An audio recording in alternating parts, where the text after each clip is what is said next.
But I grew up a wheat farmer in Eastern Oregon. I was fourth generation on the property, and grew up fixing equipment, and I was working for my dad, by 7 probably, because I Oh, had wow. nimble little fingers and could crawl into tight spaces and fix all kinds of things. So I've been inside and out every nook and cranny of all of our equipment that we used to have. My parents actually needed to sell the ranch and retire in 2020, so we don't have it anymore. But Oh, I grew up.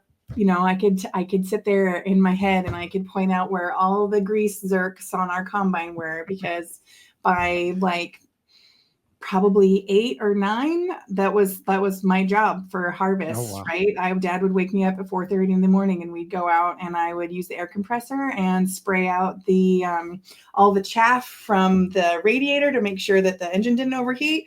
And then while he was fueling up, I'd go through and do all the daily greasing all the way from one side of the combine to the other, and I was driving that thing by 12. So definitely an interesting way to grow up.